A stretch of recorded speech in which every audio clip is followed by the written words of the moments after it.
संसद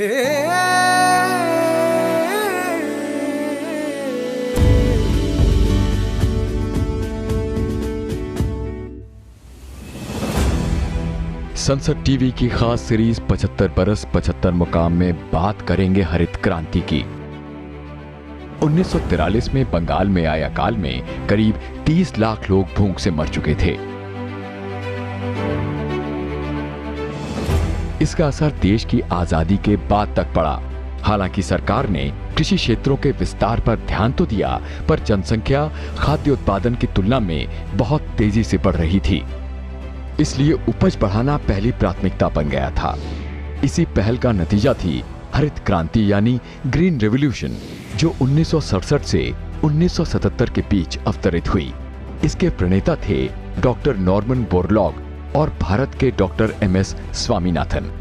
हरित क्रांति का मकसद भूख संकट को दूर करना, ग्रामीण एवं औद्योगिक विकास पर आधारित समग्र कृषि को प्रोत्साहित करना, आधुनिकीकरण और बुनियादी ढांचे का विकास करना, कृषि और औद्योगिक श्रमिकों को रोजगार देना और मजबूत तथा बेहतर पौध तैयार करना था। इसके तहत भारतीय कृषि को आधुनिक तौर तरीकों और प्रौद्योगिकी जैसे हाई यील्डिंग वैरायटी वाले बीज, ट्रैक्टर, सिंचाई सुविधाओं, कीटनाशकों और उर्वरकों के मार्फत एक औद्योगिक प्रणाली में परिवर्तित किया गया था।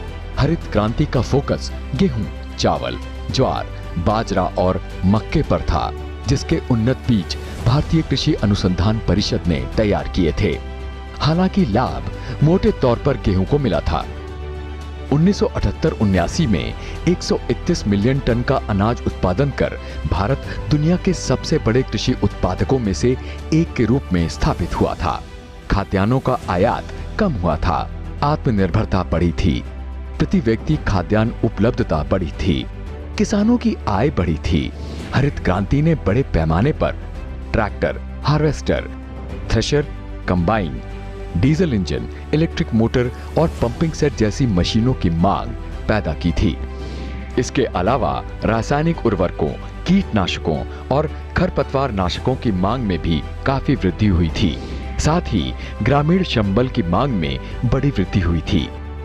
ये हरित क्रांति की शानदार कामयाबी थी, जिसने भारत को दुनिया के अग्रणी कृषि देशों में स्थान दिलाया था और राष्ट्रीय खाद्य सुरक्षा के लक्ष्य को सफलतापूर्वक साधा था।